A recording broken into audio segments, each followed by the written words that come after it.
Boa noite, estamos com mais um programa Café Teológico. E nessa noite nós vamos ter uma conversa um pouquinho mais íntima, uma conversa mais ao pé na orelha. Gostaria de conversar com os nossos irmãos e nossos telespectadores a respeito das últimas notícias que temos ouvido, em todos os canais de televisão, com a decisão da Suprema Corte dos Estados Unidos a respeito do casamento entre pessoas do mesmo sexo. Quais são as implicações na vida comum, na nossa vida, na nossa sociedade em geral? Quais são as implicações para os cristãos, para a sociedade cristã, para o povo evangélico? O que significa, o que vai acontecer daqui para frente em relação a estas questões? Então nós vamos ver na palavra de Deus, eu quero gerar uma argumentação para que o nosso líder, o pastor, o irmão possa ter uma argumentação consistente para tratar desse assunto. Esse assunto não é delicado, não é um assunto para ser ministrado a dois, não, é um assunto absolutamente normal, faz parte do ser humano em geral, é absolutamente normal. Então eu gostaria de que nós meditássemos nessa noite, sobre esse assunto, homossexualismo, dentro, fora da igreja, na família, a origem da onde é que vem tudo isso, o que está acontecendo com a nossa sociedade, quem são os promotores desses assuntos e o que nós como cristãos devemos fazer, como devemos nos posicionar, ok? E eu quero trazer alguns livros que eu tenho lido, alguns documentos, para nós darmos um embasamento para a nossa argumentação, ok? Retornamos dentro de alguns minutos.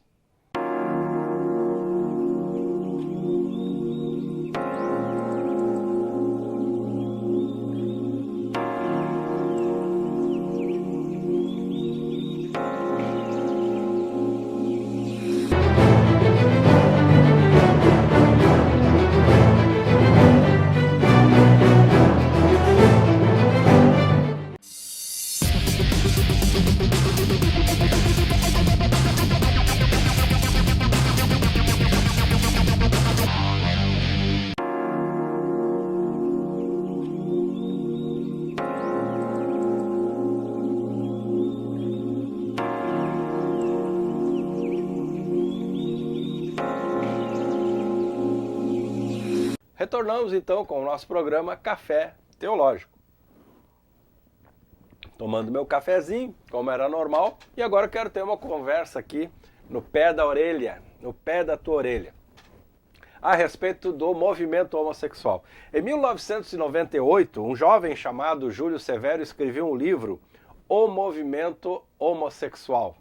Bem, as revelações que ele trouxe nesse livro causaram na vida dele uma perseguição pelo movimento homossexual, ao ponto dele ter que se exilar nos Estados Unidos. Ele fugiu do Brasil, se escondeu nos Estados Unidos, porque eles perseguiram o seu emprego, perseguiram a sua casa, os seus filhos da escola. Ele mudou de emprego. A editora Betânia, que editou esse livro, cancelou o contrato com ele de impressão, de venda desse livro. E se você for ler este livro, que eu aconselho que você baixe no site dele, você pode ler esse livro, você verá que tudo que ele escreveu nesse livro efetivamente aconteceu e está acontecendo diante dos nossos olhos. E o que a igreja faz a respeito disso? Há mais de 20 anos não estamos fazendo nada. Politicamente falando, não estamos fazendo nada, nós estamos correndo atrás do prejuízo. E eu queria analisar esses fatos com você. Eu tenho um outro documento que eu quero trazer, que o título dele é A Agenda de Gênero. Você pode encontrar esse livro, esse é um resumo de um livro, em www.votopelavida.com/agendagênero.pdf. O link está aqui na barra da tela para que você possa anotar e baixar. Ou acessar o nosso site, cafeteológico.uad.tel.br, onde você também encontrará esse link. Foi escrito também em 1997, um ano antes do Júlio Severo, ou seja, quase 20 anos atrás, e é um resumo dos congressos internacionais feministas organizados pela ONU em todo o planeta. E nós vemos ali algumas teses, algumas teorias que estão sendo implementadas no mundo todo desde aquela época. Não é coisa nova. E tem uma autora chamada Firestone, que ela defende a total liberação ou libertação das crianças e a virtual... Gente, olha o que está escrito, é um absurdo um negócio desse. A abolição da infância. Então o que nós vemos? Essa erotização que eles estão trazendo para cada vez uma idade mais nova, até nos 5, 6 anos eles já estão erotizando as nossas crianças para a abolição da infância. Olha o que está escrito. Eu vou ler aqui o que está escrito. Palavras dessa autora, não são palavras minhas, é palavra dessa autora chamada Firestone. Devemos incluir a opressão das crianças em qualquer programa feminista revolucionário. Nossa etapa final deve ser a eliminação das próprias condições da feminilidade e da infância. O tabu do incesto hoje é necessário somente para preservar a família. Então, se nós nos desfizermos da família, iremos de fato desfazer-nos das repressões que moldam a sexualidade em formas específicas. Firestone não acredita que haja algo errado com o incesto e as relações sexuais com menores. Os tabus sexuais, diz ela, com as relações homossexuais ou entre adultos e menores, irão desaparecer, assim como as amizades não sexuais. Todas as relações próximas irão incluir o físico. É onde eles querem chegar. Não é apenas casamento homossexual, ou seja, a vida deles lá não nos interessa. O que eles fazem na sua casa, o que eles fazem intramuros, como se chama, não é assunto nosso. Mas agora, quando eles dizem que o incesto é um tabu que tem que ser quebrado, e a família é a única organização que mantém esse tabu, eu quero que você pare para meditar um pouco. Agora, eles estão falando que estão agredindo aos nossos filhos, eles estão atuando em cima dos nossos filhos, dos meus netos. É isso que eu quero trazer hoje, para que você medite. E eu quero um outro documento também. Eu falei da ONU, mas eu quero que leia um documento agora do Planalto. O nome do documento é Plano Nacional de Promoção da Cidadania e Direitos Humanos LGBT, da Presidência da República, Secretaria Especial dos Direitos Humanos, escrito em 2009, pouco tempo atrás. Nesse documento eu quero que você leia esse documento, baixe, entra ali, pesquisa ali na internet, né, por esse título, e você vai baixar, é um documento público, não tem nada. E ali diz como é que o governo está se organizando desde 2009 para que essas premissas LGBT se tornem realidades no solo do nosso país. Bem, eu trouxe 3 documentos, né, para vocês examinarem, para que vocês possam ter uma ideia do que os homens estão preparando e quem está por trás dessa organização mundial para que o mundo todo mude a sua cultura. Pois bem, agora nós, como cristãos evangélicos, qual é a nossa cultura? Vamos então ler aqui na Bíblia, Palavra de Deus, linda Palavra de Deus, amada Palavra de Deus, por onde Deus fala para os homens. E nós cremos que esta é a Palavra de Deus. E no no capítulo 1 de Gênesis, versículo 27, está escrito assim: criou Deus, pois, o homem, a sua imagem, a imagem de Deus o criou. Homem e mulher os criou. E Deus os abençoou e lhes disse: sede fecundos, multiplicai-vos, enchei a terra e sujeitai-a. Dominai sobre os peixes do mar, sobre as aves dos céus e sobre todo animal que rasteja pela terra. Pulamos lá para o versículo 31 e está escrito: viu Deus tudo quanto fizera, e eis que era muito bom. Então, aqui na Gênesis, né, no livro de Gênesis, o início das coisas, né, quando Deus criou o homem e a mulher, criou para a proliferação, para a multiplicação, para encher a terra, para sujeitar a terra, e Deus disse que era muito bom, era muito bom. Então sexo não é problema para nós cristãos. Deus viu que era muito bom o que ele criou. Ponto final, definido. Homem e mulher os criou. Bom, mas vamos apertar um pouquinho o cerco e vamos chegar agora no livro de Levítico, no capítulo 18, versículo 22, onde está escrito o seguinte: com o homem não te deitarás como se fosse mulher. É abominação. Então veja bem, quando Deus criou o sexo com o homem e a mulher, ele disse que era muito bom. Agora, quando diz que com o homem não te deitarás como se fosse mulher, é abominação. Ponto. Não tem o que discutir. Deus falou, está falado. Agora nós podemos dizer assim, você pode pensar, tá, mas isso lá era Moisés, é lá para os judeus, é lá para aquele milhão de pessoas que estavam no deserto, lá coisa do passado. Mudou tudo com o Novo Testamento. Pois bem, vamos lá no Novo Testamento. Vamos chegar no capítulo 1 de Romanos. E eu vou ler pausadamente, me deem essa prerrogativa, para que nós possamos entender. E eu vou comentando durante a minha leitura. Está escrito assim no capítulo 1 de Romanos, versículo 18. A ira de Deus se revela do céu contra toda a impiedade e perversão dos homens que detêm a verdade pela injustiça. Quando a Suprema Corte dos Estados Unidos tomou aquela decisão, a ira de Deus ou o amor de Deus se levantou no céu contra os Estados Unidos? Quero que você pense nisso. Porquanto o que de Deus se pode conhecer é manifesto entre eles, porque Deus lhes manifestou. Porque os atributos invisíveis de Deus, assim como o seu eterno poder, como também a sua própria divindade, claramente se reconhecem desde o princípio do mundo, sendo percebidos por meio das coisas que foram criadas. Quando você está num vale, onde tem aquele lago, aquelas florestas, os pássaros, as aves sobre o lago, aquela cachoeira, você diz assim, uau, isso é incrível, isso é lindo. Quem criou isso? Os atributos invisíveis de Deus são manifestos pelas coisas por ele criadas. E você vê, tem um ente superior, existe algo que criou essa maravilha da natureza. Amém?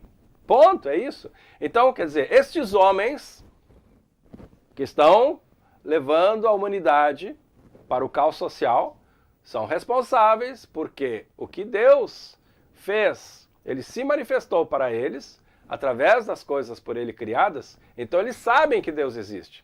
Eles negam, mas eles sabem que Deus existe.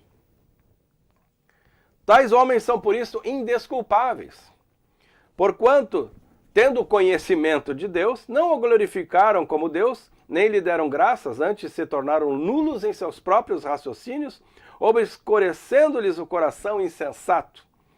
Inculcando-se por sábios, tornaram-se loucos. Então, a loucura desses homens, eles se põem por sábios.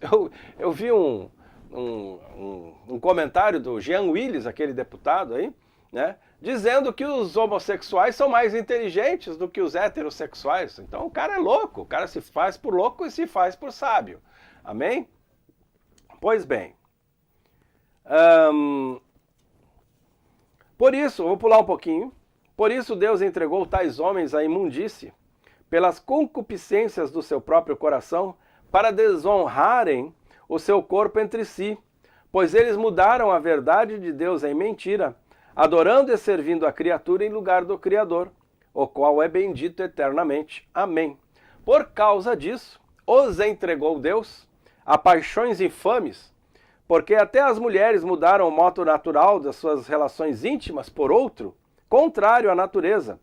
Semelhantemente, os homens também, deixando o contato natural da mulher, se inflamaram mutuamente na sua sensualidade, cometendo torpeza, homens com homens, e recebendo em si mesmos a merecida punição do seu erro. E por haverem desprezado o conhecimento de Deus, o próprio Deus os entregou a uma disposição mental reprovável para praticarem coisas inconvenientes, cheios de toda injustiça. E aqui eu paro um pouquinho para pensar. Quando se fala na palavra que nós podemos estar cheios do Espírito Santo, enchei-vos do Espírito Santo, não vos embriagueis com vinho, mas enchei-vos do Espírito Santo. Lembra essa passagem? Pois bem, Aqui está cheios de. Então, na verdade, são espíritos, são demônios, cheios de demônio da injustiça, da malícia, da avareza, da maldade, da inveja, do homicídio, da contenda, do dolo, da malignidade, difamação, calúnia, aborrecidos de Deus, insolentes, soberbos, presunçosos, inventores de males, desobedientes aos pais, insensatos, pérvidos, sem afeição natural e sem misericórdia. Quando se fala sem afeição natural, o que acontece? Nós vemos aqui, né, aqueles transexuais, aqueles pessoas que injetam gel no próprio corpo para moldar o corpo artificialmente, ter uma aparência artificial de mulher. Quer dizer, exatamente o que está escrito aqui. E o mais interessante é que, ora, conhecendo eles a sentença de Deus de que são passíveis de morte os que tais coisas praticam, não somente as fazem, mas também aprovam os que assim procedem.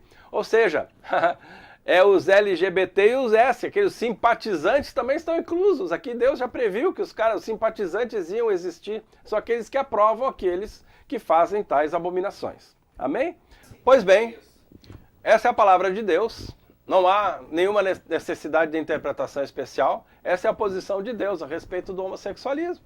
Nós não temos o que fazer. Essa é a posição e a argumentação do cristão. Agora, as pessoas na sua individualidade, na sua intimidade, façam o que quer, não tem problema nenhum. Amém? Voltaremos no próximo bloco com a palavra do pastor Cláudio Martins, diretamente de Washington, D.C.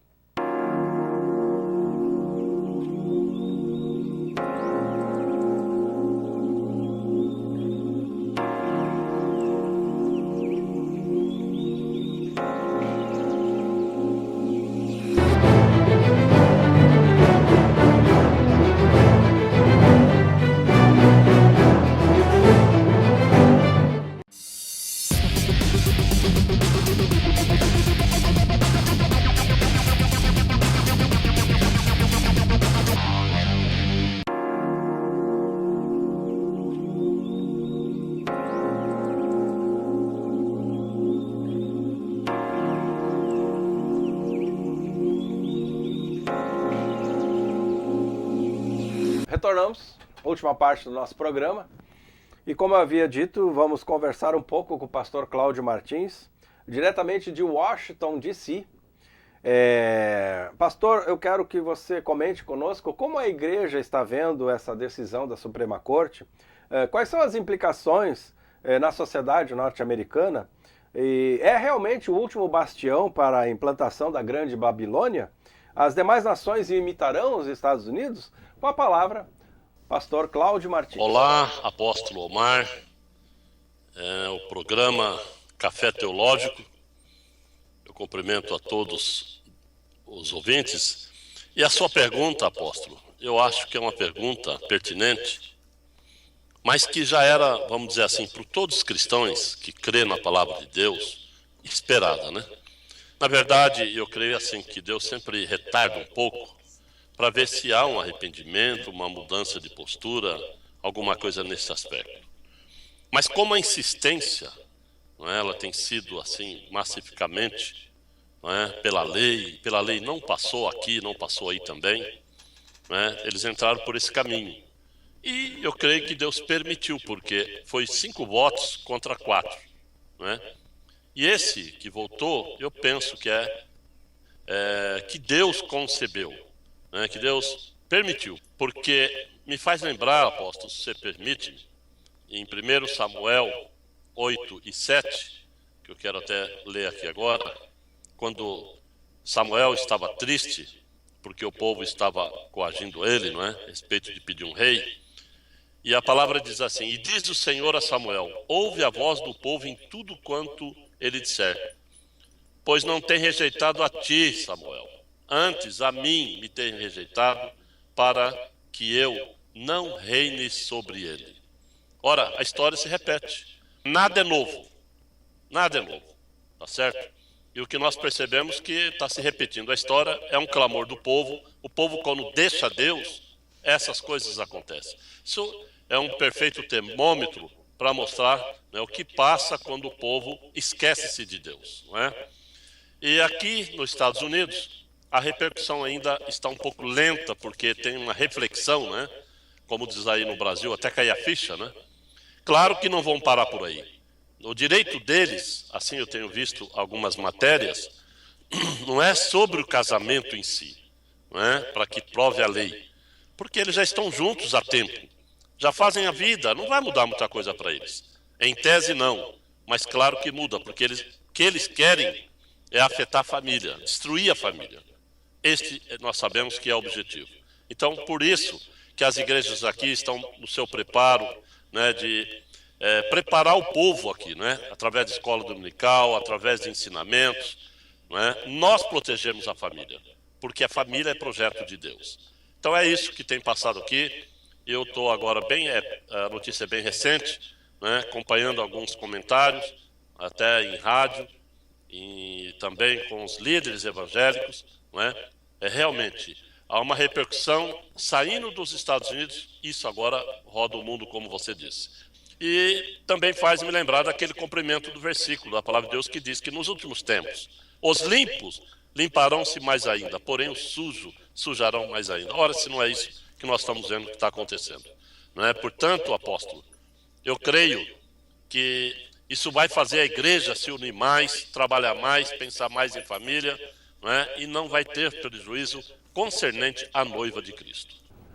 Eu queria só chamar novamente o pastor Cláudio Martins com uma informação bem interessante a respeito do que aconteceu no culto onde o seu filho participou nesse domingo.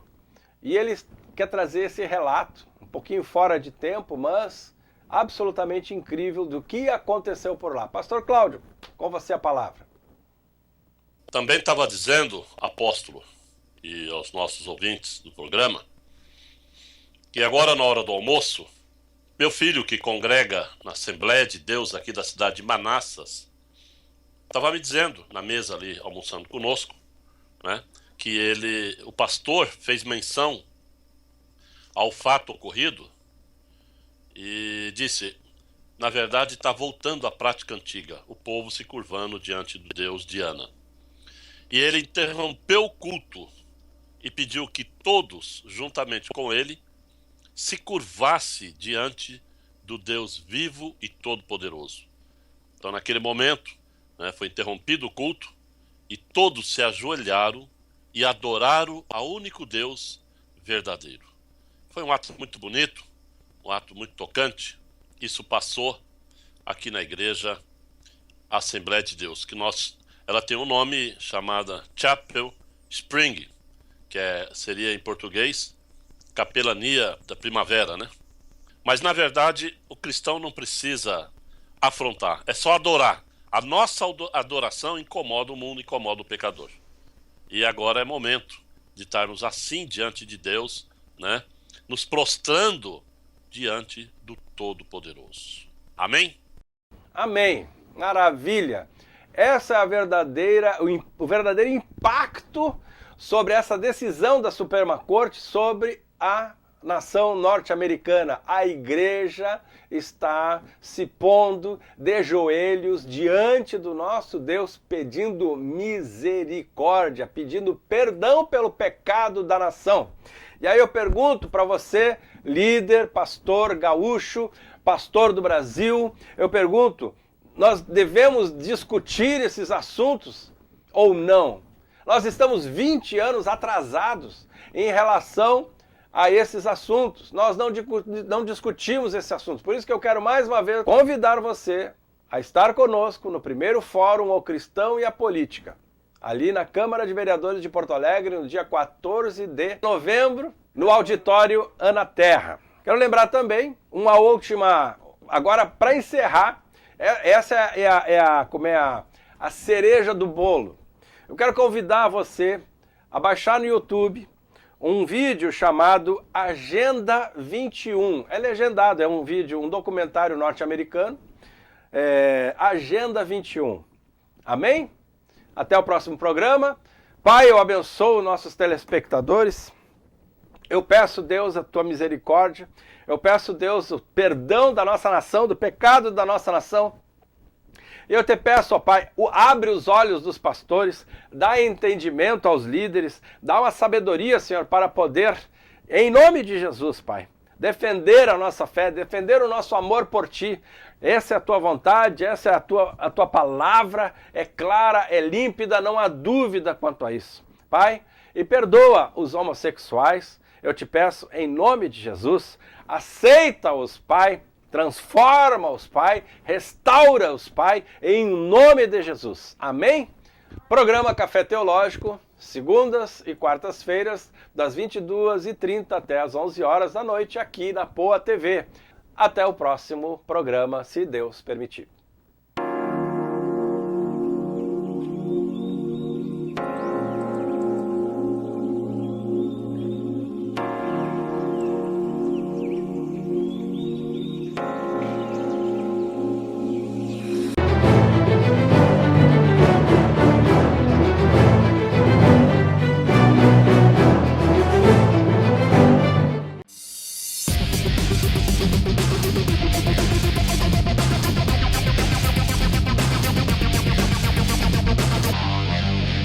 Esta é uma novidade que eu quero trazer para você. Venha tomar um café conosco. O que tem que ver café com teologia? Venha assistir nosso programa. Todas as segundas-feiras, quarta-feira, 22h30 aqui na Poa TV.